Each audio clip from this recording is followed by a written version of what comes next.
What's going on, everybody? My name is Alex, and we're going to talk about Halo Infinite right now because I just thought it might be an interesting video or topic to just kind of discuss exactly how it feels to play a Halo campaign after all these years go by, but I've actually never played a Halo campaign, you know? So I thought it would be kind of interesting not to like hear my perspective as, you know, a gaming fanboy loser dude, but more as like, I have never played Halo. I've played, you know, the Doom campaigns, I've played the Call of Duty campaigns, I've played Battlefield I think I've played a Battlefield campaign. Maybe I haven't. I don't know. I've played a lot of different FPS campaigns, but I just did not play Halo growing up. All my friends did. They used to have LAN parties and I would actually go over and watch them. And I thought that they were dorks. I was like, this is stupid. Why would you want to do this? I don't know if it was because I didn't like the art style or what, but I just didn't like it. Couldn't get into it. Just not for me. And that's okay. It's fine. But I feel like I missed out on an integral part of all of our childhoods for the most part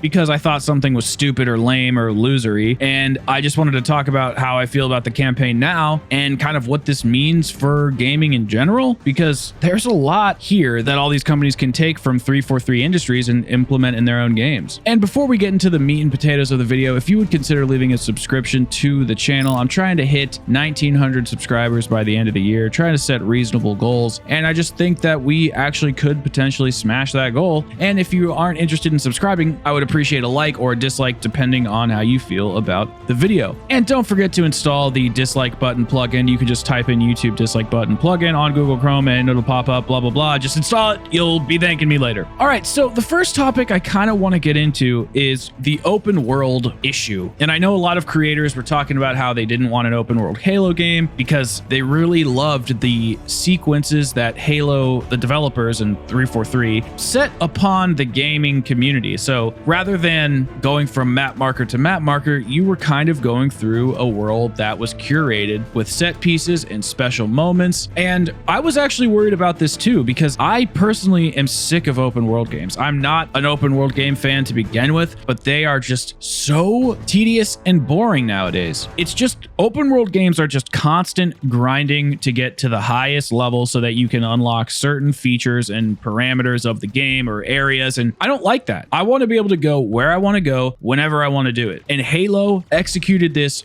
beautifully. Now, when I started the game, I did not like it at all. You can check the stream out on the channel. I only did one because I was for sure not even going to finish it at first. But I was like, you know what, Alex, just give it a shot. Play it on your own. See if you can get immersed. And this game really turned around quickly. At first, like I said, I thought it was just open world map marker chasing, but there's actually a ton of linearity here. This campaign is more linear than it is open world. The only thing, in my opinion, that makes it open world is that you can hit each of those like fob bases to fast travel. And then there is this, actually, it's a good feature in my opinion. There are these like red targets on the map. They're HVTs and you can go and attack them and then get a special variant of all of the weapons in the game, except for like the bullet weapons. So you can get all of these cool variants of all the plasma and shock weapons and all these different things that you just earn by going and killing a really hard mini boss. And I actually completed all these. You don't have to, not to spoil anything, but you don't have to complete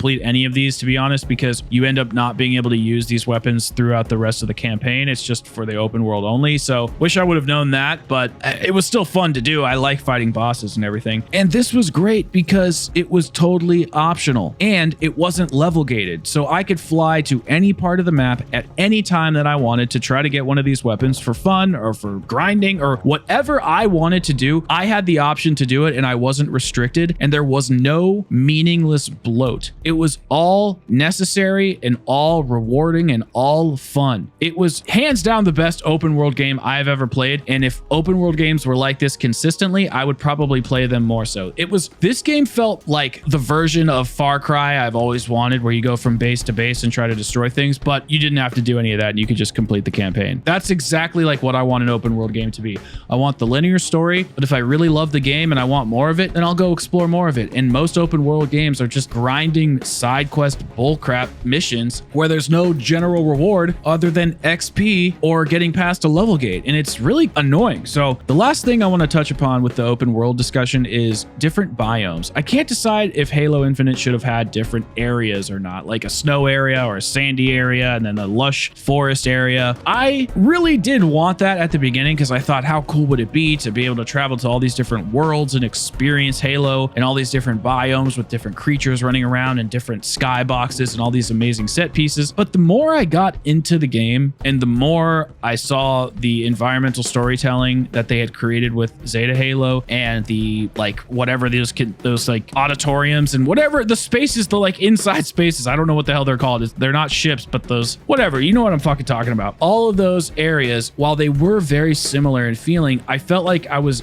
getting deeper and deeper into the space that I was in. And I think that if I would have been hopping from biome to biome, it would have lessened the connection that I made with Zeta Halo, and the amount of time I spent inside of this game, inside of this campaign, was appropriate since it was all optional grind and I could access anything at any time just by playing the game and completing missions, so on and so forth. So while it would have been cool to have different biomes, I think it would have actually made the game more tedious and boring. So I think they did make the right call to not add those into the game. So now I kind of want to talk about enemies, combat, weapons, and all that stuff. And before we get into that, I just kind of want to elaborate on what a sandbox game means to me. So I was talking to a friend of mine, Stim. He is a viewer of the channel and great guy. If you know him, you know, give him some love in the comment section. So he and I were talking about sandbox games, and we actually kind of got into a little bit of a disagreement on stream the other day about stealth games and stuff. And I was arguing with him about why I don't like stealth games, because I feel like the sandbox that they put you in ends up leading you to only use the most overpowered things at all times. And you kind of can create your own fun, but it always just leads you to the same 4 to 5 different mechanics that you can just exploit. And I felt that way at the beginning of the Halo Infinite campaign experience. But what I didn't realize that I was arguing for at the time when he and I were having this discussion was that I didn't like sandbox games. It wasn't that I didn't like stealth games. It wasn't that I didn't like Halo. It's that I just don't really like sandbox games. I don't like having all of this variety. I don't really give a shit about me creating my own fun time. I know that sounds kind of weird. When I'm playing a narrative experience, like when I'm playing God of War, I want the curated linear experience because I want to see how the developers want me to play. I want to see their vision. I'm paying them money to jump into their heads and live the way they want me to live. I don't really want to do that with the game. I don't want to like have chores and grind and do stupid shit like that. It just doesn't mean anything to me. So I like to be immersed in the world that the developer creates and play by their rules, see their set pieces, see things timed a certain way. And I really thought that Halo was not that game at all, but I was really wrong. 343 did a very, very good job at, like I said before, creating a linear campaign inside of an open world skeleton. And the sandbox here was magnificent. I get it now. So at first I didn't like it, but now I get it. Now it's not my favorite preference of a game. For those of you who watch me for Zombies, you're probably thinking, well, Zombies has a lot of sandbox elements, and it does, but the reason I can play Zombies over and over and over again is because it has like the whole sandbox, it has the narrative experience, it has a quest, it has everything, like a whole video game, like a whole 60-hour video game condensed into a 2-hour experience. And you can relive that over and over and over until it starts to suck. I love it so much. Just being able to play Halo and switch from any weapon at any time. I was never worried about what weapon I was going to pick. Sometimes I was in the mood for the pointy thing, the needler thingy. Sometimes I was in the mood for the gun that's the beam. Sometimes I was in the mood for the gun that like shoots purple explosions everywhere. Sometimes I was in for the commando. Sometimes I was in the mood for the regular assault rifle or the pistol. Like there was so much weapon variety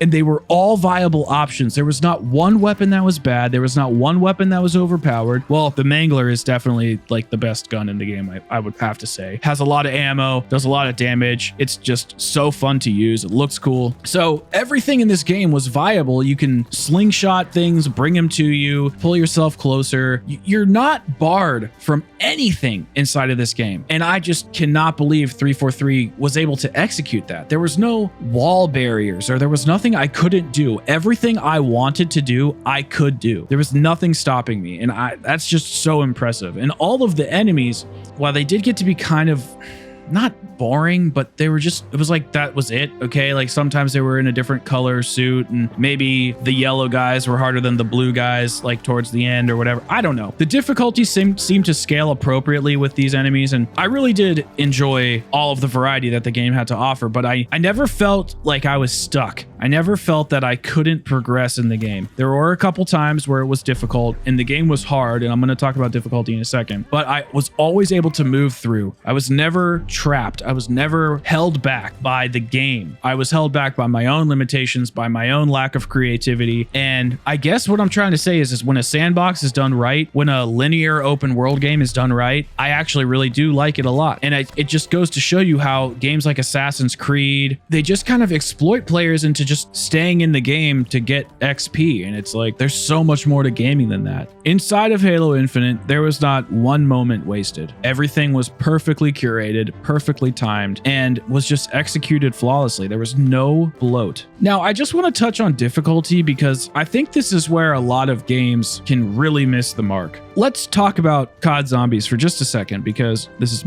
mostly a zombies channel and just want to talk about it. Treyarch went from creating some of the most amazing Easter eggs that were difficult but challenging. Sometimes they were tedious, sometimes they messed up, but for the most part, they created these iconic Easter eggs that you had to try multiple times and learn the map and really immerse yourself inside of the game to be rewarded with the payoff of beating the boss or getting all the perks or whatever the reward was at the end. You had to work to get it. And then they made Cold War and they made all the Easter eggs super easy. The boss fights were cheese. Sometimes there wasn't even a boss fight at all. Very different approach because they felt like their game wasn't accessible. And then I played Halo. Halo was not easy at all. Now, I'm not some top tier gaming Chad, but I'm not bad at games either. And there were a couple instances inside of Halo where I was like, holy crap, how am I going to get through this? And I eventually took my time, used all the resources around me, changed up my strategy, figured it out, and got through it. I think there was a boss fight where I was trying to kill one of the HVTs. He was in this like giant plasma tank thingy. I have no idea what any of the names are for weapons in this game. He was killing me with one shot. I went off after another boss. He was killing me with one swing of his hammer. Like there was just some times where like I just could not get past the boss, but I eventually did. It took me like 20 tries on some of them. And I just think about how that level of difficulty wasn't deterring me because it wasn't the game that was punishing me. I was punishing myself because I was sucking. I was screwing up. I was making a mistake. And when I see things like D Machina and everything's highlighted in yellow and the zombies run away from you when you're interacting with an audio log or something like that, or there's not even a boss fight, it's just kill the enemies from surrounding the big guy. He doesn't even lose health. And then you run to your helicopter through like lightning streaks or whatever the hell it is. And just how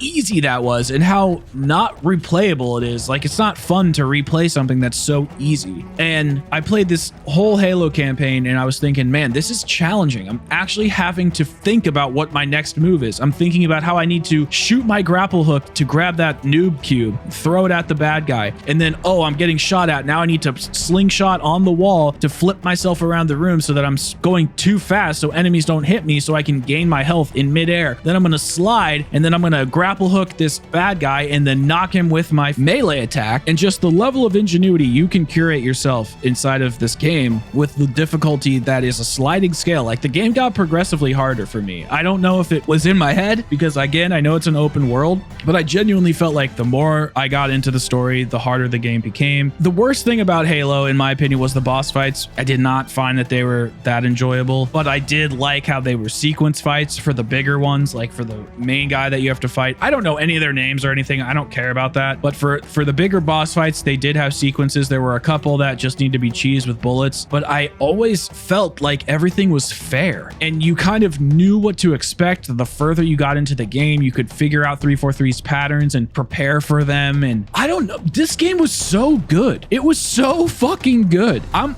totally surprised. I was not expecting to like it. I hated it actually at first. I was telling everybody on stream how much I hated it. It was fucking amazing. And I want to play it again. I kind of do. It was that good. Definitely going to be playing a hell of a lot of multiplayer eventually. All right, so now we're on to the last segment of this little, I don't know what the hell it is, podcast type episode, totally informal commentary. And I just wanted to say say that if this part triggers you in any way, I'm not trying to. I know nothing about the Halo storyline, and I just wanted to talk about what the story meant to me as a person who knows absolutely nothing about it. So I liked it. I did. I thought that the bad guys, like the red people, you know, the Escharum and the Harbinger, I thought they were pretty terrible characters. They felt so out of place. I felt very connected to Master Chief and Cortana 2 or Weapon or whatever they called her, and Esperanza, or shit, what was his name? Echo 215, whatever, that guy, pilot. I actually felt connected to them. You had the fear and anxiety of the pilot, the uncertainty and questioning of Cortana 2, and the confidence yet fear of losing those he loved from Master Chief. Like, he knew he was gonna like kick ass, but he was still uncertain about a lot. And I don't know, I could really resonate with their vulnerability. That's what the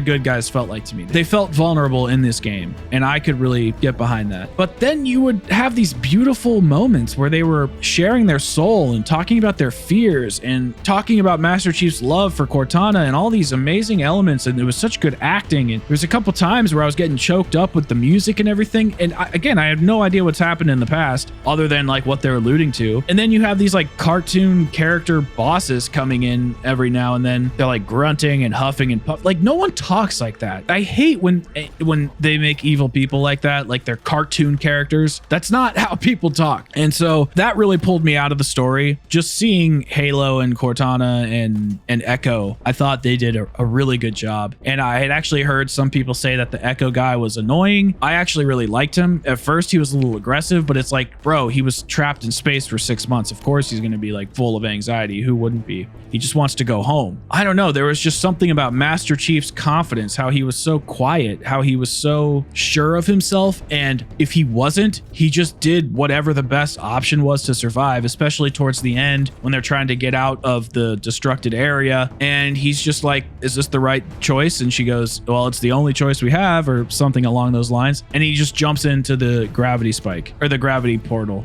or the gravity lift. I don't know any other names for this shit. I just thought that it was a really, really good game. It really was. The music, the visuals, the art direction, the characters, everything was done so well, just not the enemy characters, like the main ones. And there were times where I felt like art direction was a little empty, but the more I dove into the world, the more full I realized it was. Those indoor spaces did all kind of look the same, but if they didn't, I don't think it really would have fit, you know? For a game that was so open world, for a game that was supposed to be so different from a traditional linear campaign, this felt more like a linear campaign than I ever expected it to. So I truly loved this game. I thought it was amazing. I recommend it to anybody who loves first-person shooters, who likes to kind of create their own John Wick style fighting kind of simulation stuff. If you're into it because you are a Halo fanboy, you're probably already going to be playing it. I just think it was great, man. I'm going to give this game like a 9 out of 10. Like, it was that good to me. It really was. So this is all coming from a guy that's never played Halo before, knows nothing about the storyline, knows nothing about the game, but I was immersed. I played it for 3 days straight. I had a great time. It was worth my money. It was worth my time. And that's all. That's all we're going to do for this video, guys. All right. Well, thank you so much for watching. If you did enjoy this video, please leave a like. Please leave a subscription. We're trying to get to that 1900 by the end of the year. And I will see you all in the next video. Peace out, everybody.